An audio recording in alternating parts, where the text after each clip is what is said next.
Bom dia, queridos irmãos. Saúdos na graça e na paz do nosso Senhor Jesus Cristo. Amém? Dando continuidade ao estudo no livro de Gênesis, chegamos ao capítulo, domingo passado, né? O pastor Ivanei iniciou o capítulo 43 até o versículo 5. E vamos entrar hoje no versículo 6 até o versículo 24. José trata duramente a seus irmãos. Gênesis 43, versículo 6 até o 24. Só recapitulando um pouquinho que o pastor Ivanei, contexto, aqui estavam no período das vacas magras, né? E Jacó, todos os filhos de Jacó lá de braços cruzados, e Jacó falou: mexam-se, descruzem os braços e vão lá no Egito, porque lá tem comida. E eles foram, né? E aqui é o reencontro dos irmãos de José com José, agora governador, né? Ocupando um cargo alto no Egito. Vamos ler então. A palavra de Deus diz assim: José era governador daquela terra. Era ele quem vendia a todos os povos da terra. E os irmãos de José vieram e se prostraram rosto em terra perante ele. Vendo José a seus irmãos, reconheceu-os, porém não se deu a conhecer, e lhes falou asperamente. E lhes perguntou: de onde vindes? Responderam: da terra de Canaã, para comprar mantimento. José reconheceu os irmãos, porém eles não o reconheceram. Então se lembrou José dos sonhos que tivera a respeito deles, e lhes disse: vós sois espiões, e vieste para ver os pontos fracos da terra. Responderam-lhe: não, senhor meu, mas vieram os teus servos para comprar mantimento. Somos todos filhos de um mesmo homem, somos homens honestos. Os teus servos não são espiões. Ele, porém, lhes respondeu: nada disso, pelo contrário, viestes para ver os pontos fracos da terra. Eles disseram: nós, teus servos, somos 12 irmãos, filhos de um homem na terra de Canaã, e o mais novo está hoje com nosso pai, outro já não existe. Então lhes falou José: é como já vos disse, sois espiões. Nisto sereis provados, pela vida de Faraó, daqui não saireis, sem que primeiro venha o vosso irmão mais novo. Enviai um dentre vós, que traga vosso irmão. Vós ficareis detidos para que sejam provadas as vossas palavras, se há verdade no que dizeis. Ou se não, pela vida de Faraó, sois espiões. E os meteu juntos em prisão 3 dias. Ao terceiro dia, disse-lhe José: fazei o seguinte, e vivereis, pois temo a Deus.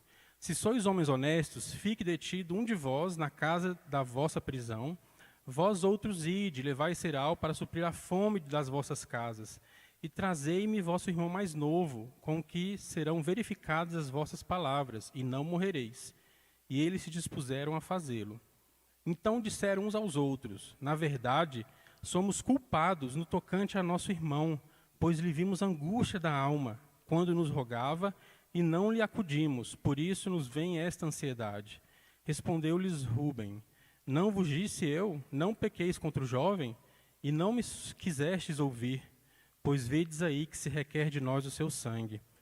Eles, porém, não sabiam que José os entendia, porque eles falava por intérprete.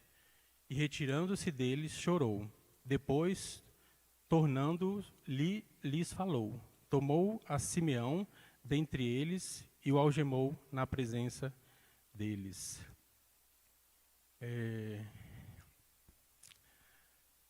Primeiro coisa que nos faz, pelo menos a mim, ao estudar esse texto, era o porquê que José tratou duramente os seus irmãos. Seria o sentimento de vingança? O que poderia ser, né? Num primeiro momento, a gente pode pensar isso, né? depois que tudo que os seus irmãos haviam feito a José, planejado matar, tentaram matar, venderam-lhe como escravo. Era algo natural, né, a qualquer homem, mas não a José. No próprio texto a gente vai perceber, vou mostrar aos irmãos que o sentimento, a motivação de José ter tratado duramente seus irmãos não foi vingança, mas sim uma oportunidade que ele viu, né, para que Deus trabalhasse no coração dos seus irmãos, para que eles viessem confessar, né, admitir o pecado, se arrepender. E também porque José queria saber, né, se os irmãos, porque naquele momento ali, a memória que José tinha era dos seus irmãos que planejaram matá-lo, né?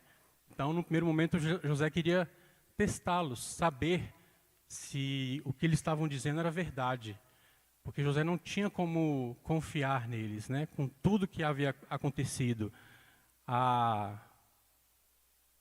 cerca de 20 anos, né?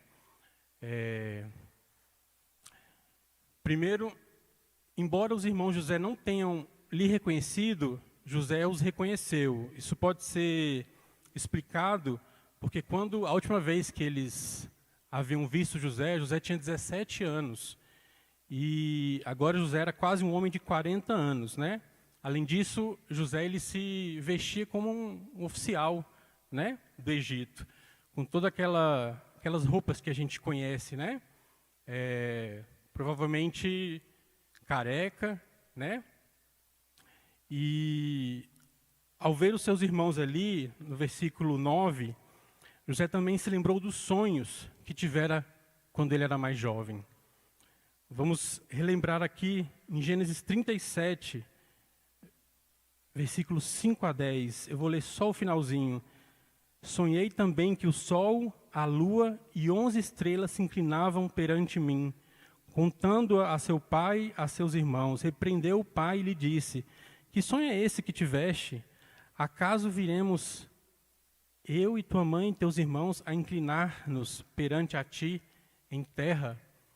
Incrível como, depois de tanto tempo, José se lembrou, né, do cumprimento do que Deus havia lhe revelado. Então José começou a testá-los para ver se tinham sofrido alguma mudança de coração ao longo dos anos. Primeiro os acusou de serem espiões, que tinham ido até o Egito para conhecer os pontos fracos da terra. Mais uma vez, a forma dura como ele os trata aqui, nos leva a pensar no propósito de conseguir informações a respeito de Jacó, seu pai, e de Benjamim também, né? Ele talvez pudesse pensar que assim como eles tentaram matá-lo, né, poderia ocorrer isso também com Benjamim, que era seu irmão, né?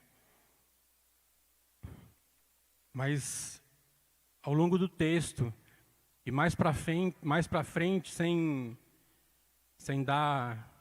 querer dar, mas já dando spoiler, né, e não entrando no próximo devocional, mas nós vemos no texto, capítulo 45, que, mais uma vez, que não foi o sentimento de vingança, foi outro propósito, era outra motivação que estava no coração de José. Os irmãos de José trataram de negar aquelas acusações e se empenharam em afirmar que eles eram homens honestos, membros de uma mesma família. Nesse momento, José, ao ouvir isso, ele deve ter pensado assim: não, meus irmãos não mudaram. Homens honestos. Ele sabia, ele conhecia os irmãos dele. Então José, porém, insistiu em sua acusação, enquanto seus irmãos tentavam se defender, fornecendo mais detalhes sobre sua família, na intenção de conseguirem alguma credibilidade. Foi nesse ponto que os filhos de Jacó falaram que seu irmão mais novo estava protegido com seu pai. Então José diz que eles não sairiam dali sem que antes seu irmão mais novo fosse levado ao Egito. Então ele propôs que um deles fosse a Canaã buscá-lo e provar a veracidade das suas palavras. Naquela ocasião, José os prendeu por 3 dias. E ao estudar o texto, nós podemos ver que foi nesse período que Deus trabalhou no coração e na mente dos irmãos de José. E também no coração de José, né? José também teve a vida transformada nesse reencontro, né? Assim como os irmãos de José, no grande propósito soberano de Deus, viriam se arrepender, viriam reconhecer o seu pecado, confessar e se arrepender, José também precisava perdoar os seus irmãos. Agora pensem comigo, alguma coisa aflige você, meu irmão, em relação a algum familiar, em relação a algum irmão, até mesmo algum descrente. Os irmãos de José planejaram matá-lo. E Deus aqui está trabalhando no coração de José para que ele os perdoasse. Então, após 3 dias, depois de agir duramente com seus irmãos, José age com misericórdia, de uma forma muito semelhante como Deus age conosco. José fez a eles uma proposta final. Um dos irmãos ficaria preso no Egito, enquanto os demais iriam buscar Benjamim e provar que as suas palavras eram verdadeiras e não dignas de morte. Inclusive, José assegurou a seus irmãos que eles podiam confiar em sua proposta, pois ele era um homem temente a Deus. E ao estudar, né, em alguns comentários, na minha Bíblia eu não consegui essa informação, mas em outras fontes, apesar de José aqui naquele momento estar representando o Egito, uma nação idólatra, né? Aqui ele usa a palavra Elohim, que era o Deus dos hebreus. Então ele faz questão de falar isso. Foi passado pelo intérprete, porque José aqui, usando de uma ferramenta, além da sua aparência, que já não permitiria que os irmãos o reconhecessem, José estava falando aqui na linguagem dos egípcios, e usando um intérprete para os seus irmãos, que falavam uma outra língua. E aqui o intérprete, ele passa essa palavra, ele interpreta essa palavra Deus como Elohim, que era como era conhecido o Deus dos hebreus, para que os seus irmãos confiassem nele, vissem que ele de fato era um homem temente a Deus, ao Deus deles. Naquele contexto, os irmãos de José se sentiram culpados. Eles conectaram aquela situação que estavam enfrentando a uma possível punição da justiça de Deus, pelo que eles tinham feito com José, e admitiram ser culpados. Rúben até falou aos demais que ele havia lhes alertado para não pecarem contra José, mas na época ninguém lhe escutou. José então presenciou a discussão e escutou todas aquelas palavras, mas os seus irmãos não sabiam que ele podia entender, mas ele estava entendendo.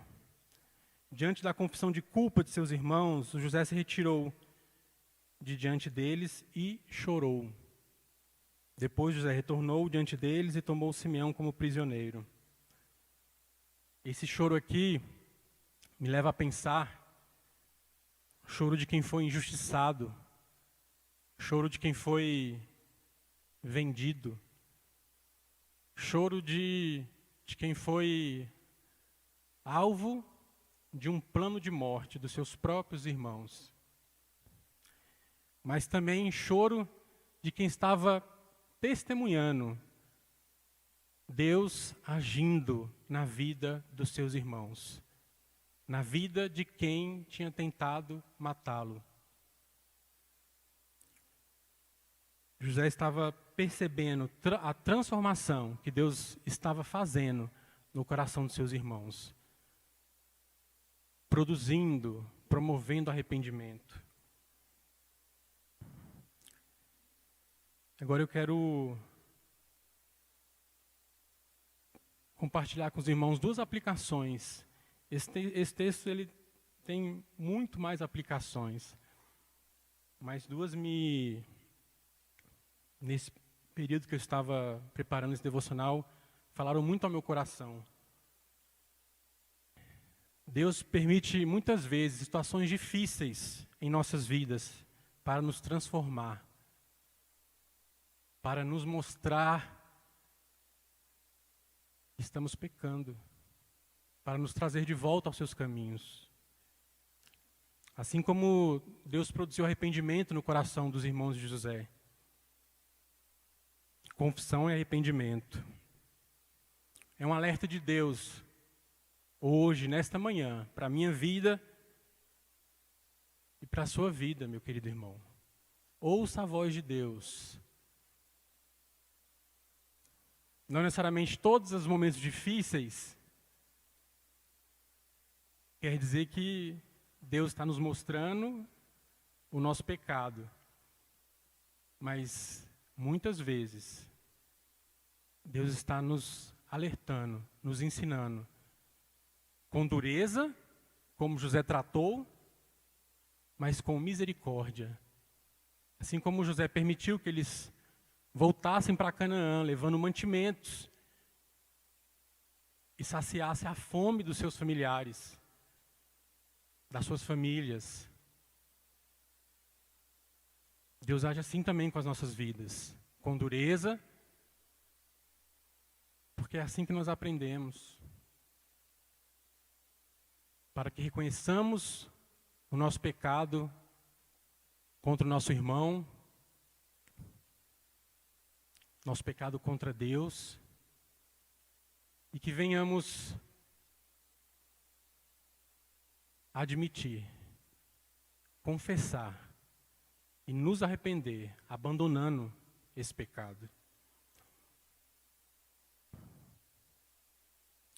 Lembrando mais uma vez que Deus, nessa passagem, nesse fato, nesse reencontro, Deus tanto estava trabalhando no coração dos irmãos de José, produzindo arrependimento. Eles estavam, após quase 20 anos, mas também Deus já estava começando a trabalhar na vida de José, a respeito do perdão. Quantos de nós somos objeto? Vítimas não, porque eu nem gosto dessa palavra vítima, mas alvo de injustiça de um irmão, de uma perseguição. Lembre-se, José aqui, os irmãos dele planejaram matá-lo, venderam como escravo. Hoje, no seu coração, no meu coração, aquele rancor, aquela raiva que às vezes a gente tem de um familiar, porque eu sei que nossas famílias não são perfeitas. Será que é pior do que o que José havia passado?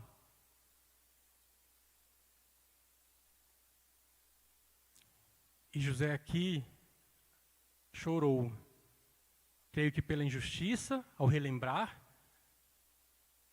mas chorou também porque estava testemunhando a vida dos seus irmãos sendo transformada por Deus.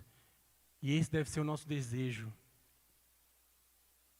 Essa deve ser a nossa postura. Lá em Atos 3, capítulo 19, diz: arrependei-vos, pois, e convertei-vos para serem cancelados os vossos pecados. Lucas 5, 31 a 32. Respondeu-lhe Jesus: os sãos não precisam de médico, e sim os doentes. Não vim chamar justos, e sim pecadores ao arrependimento. Eu vos afirmo que, de igual modo, há júbilo diante dos anjos de Deus por um pecador que se arrepende. Lucas 15, versículo 10. Portanto, eu vos julgarei a cada um segundo os seus caminhos, ó casa de Israel, diz o Senhor Deus. Convertei-vos e desviai-vos de todas as vossas transgressões, e a iniquidade não vos servirá de tropeço. Lançai de vós todas as vossas transgressões, com que transgredistes, e criai em vós coração novo, espírito novo. Pois por que morreríeis, ó casa de Israel?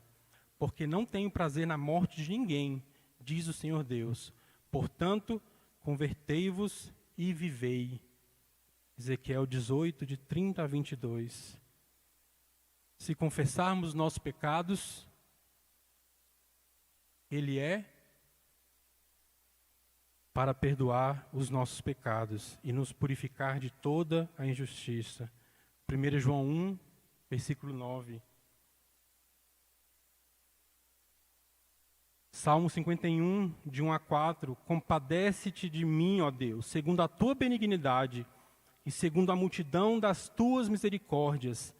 Apaga as minhas transgressões, lava-me completamente da minha iniquidade, purifica-me do meu pecado, pois eu conheço as minhas transgressões, e o meu pecado está sempre diante de mim. Pequei contra ti somente, e fiz o que é mal perante os teus olhos, de maneira que será tido por justo no teu falar e puro no teu julgar. Vamos esperar 20 anos para nos arrepender? Deus está falando hoje comigo para me arrepender do meu pecado, abandoná-lo, me revestir. Deus está falando contigo hoje, meu irmão. Não espere 20 anos. Aquela ofensa guardada, que por muitas vezes você pensa, não, mas isso aqui não... Ele não veio me pedir perdão, eu também não fui, mas...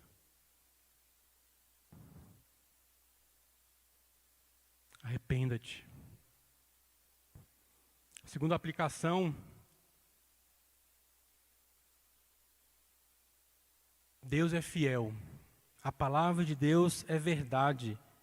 A palavra de Deus se cumpre. Como que eu aplico isso na minha vida? Porque nós vemos aqui o reencontro de José com seus irmãos, confirmando os irmãos de joelhos, se inclinando para José, confirmando a interpretação que Deus havia dado a José.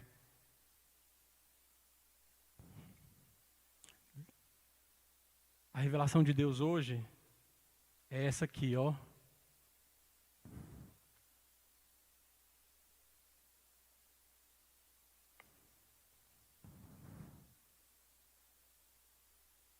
Salmo 33, 11. Mas os planos do Senhor permanecem para sempre, os propósitos do seu coração por todas as gerações.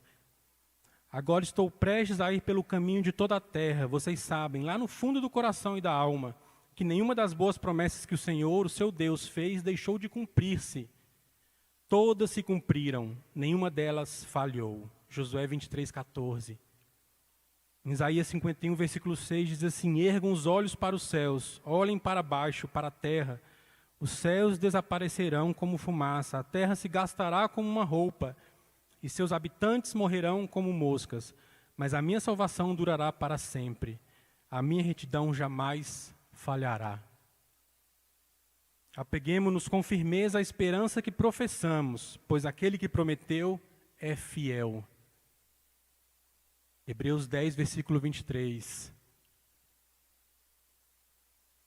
Palavras que nos servem de consolo de esperança, mas de grande temor.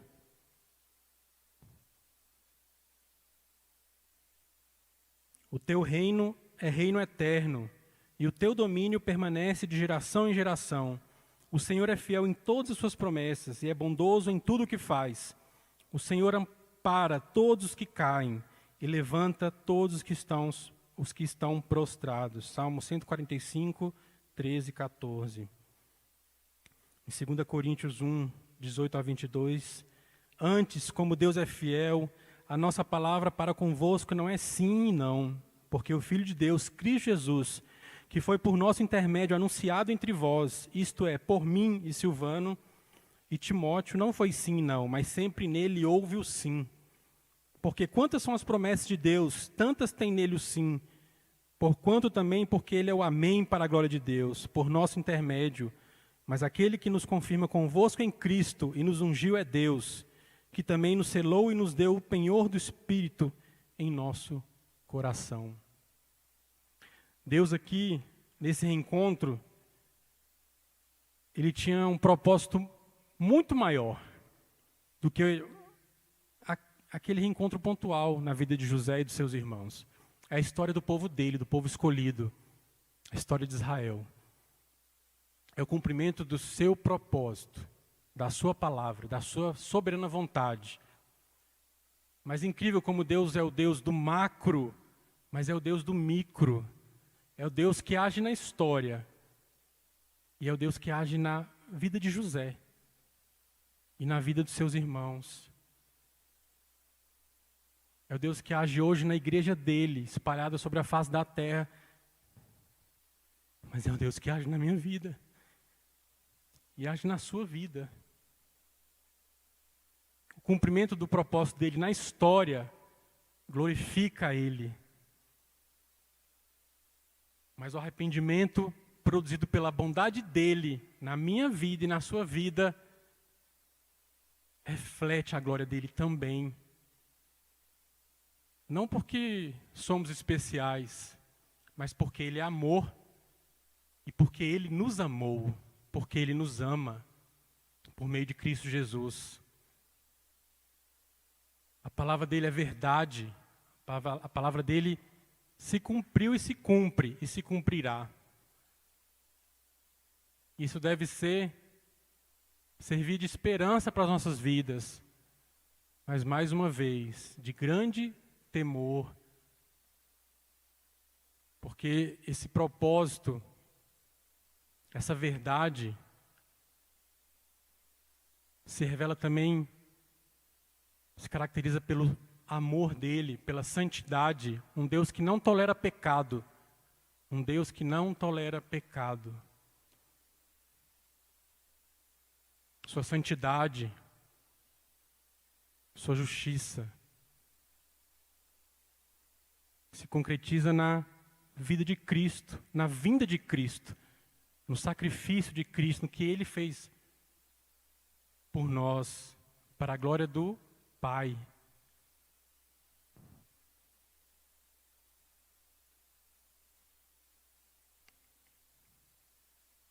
Que Deus possa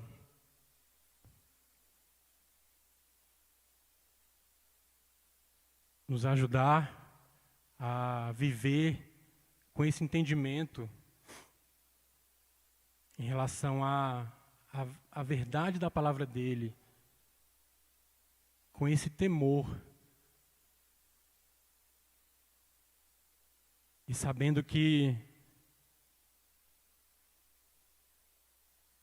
é desejo de Deus que nos arrependamos dos nossos pecados e que nos voltemos para Ele.